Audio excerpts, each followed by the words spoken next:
Jonathan King 26. And if you don't mind, I'd like to make a slight detour now, because I'm sort of leaving the 60s in the story of my life. But there's quite a few people who I met during the 60s who I'd like to tell you about. The first is Dusty Springfield. Now, to me, Dusty is probably the greatest female vocalist to come out of the UK in the 20th century.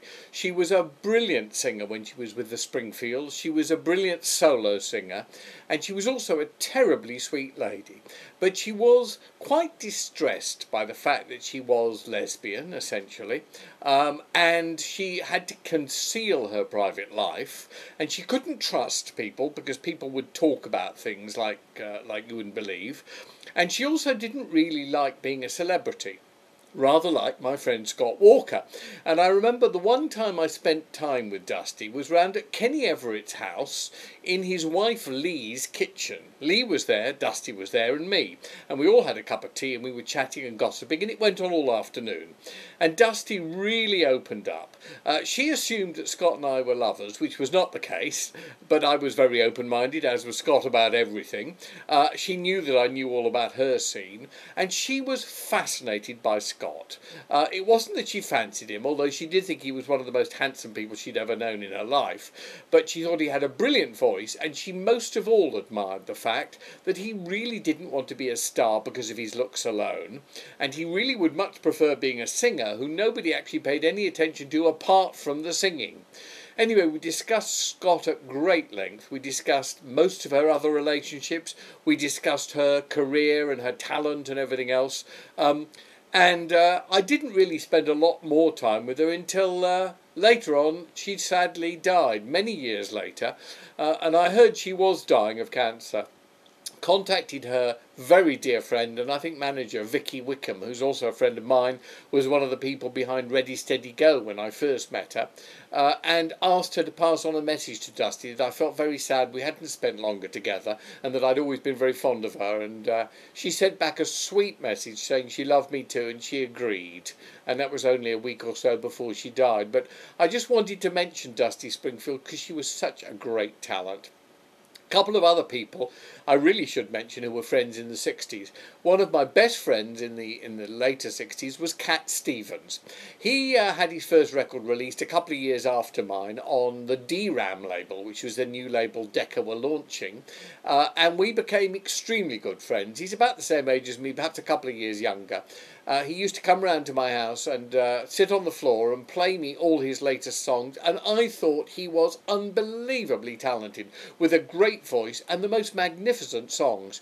And we went on to be friends after he became a star, and I remember we did a couple of TVs over in Europe, in Belgium and in Holland and so on, because I was quite successful in Europe during the down patch in my career, in between Everyone's Gone to the Moon and Let It All Hang Out. And I had a couple of mini hits in some places, Cherry Cherry, the Neil Diamond song, and Million Dollar Bash, a Bob Dylan song, that were actually top 10 records in Holland and Belgium and Benelux. So I was over there doing TVs and spent a lot of time with Steve. I used to call him Steve because his name was, I believe, Steve Giorgio.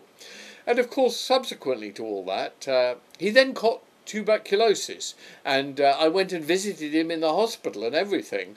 And he then, of course, broke in America. And as tends to happen when people get really huge, and he was enormous in America in the late 60s, perhaps early 70s, you lose touch because they're so busy and you're so busy, you just never have a chance to get together. Instead, only you bump into each other backstage at a TV show or an awards thing, and then off you go again.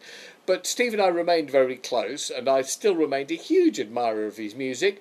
And then, of course, eventually he converted to Islam, changed his name to Yusuf Islam, and I haven't seen him in years, but my memories of him are terrific because I thought he was a brilliant guy. And another great talent who I spent a lot of time with was young Marc Bolan, who used to come round to my house when nobody'd heard of him, and again sit on the floor with his guitar and play me his latest songs. And I remember he came round one day and played me this song called Deborah, that he was going to put out under the name T-Rex, Duggery Dug, Reduggery Dug, Redug. And he sat in this very room, in this very house, and played it to me, and I immediately thought it was a hit, and wrote about it raving in one of my columns in the newspapers, and indeed he did turn into a big star. But the trouble with Marc was when he became a big star, he did tend to sort of push aside his early friends. I know John Peel was very, very hurt because Marc sort of almost rejected him when he got to be a big name. And I saw much less of Marc Bolan in those days, which was sad. But again, when I knew him and he was just a young kid writing songs and playing songs, I thought he was terrific and hugely talented. And he did go on, of course, with T-Rex to rule the world. Well, actually ruled Britain and Europe and places. Never really quite cracked it in America, which is a shame because he had some wonderful records. I also want to tell you about Paul McCartney of the Beatles. I've told you about John Lennon in past episodes, and Paul McCartney actually deserves an entire episode to himself. So I think number 27 had better be Jonathan King Talks About Paul McCartney.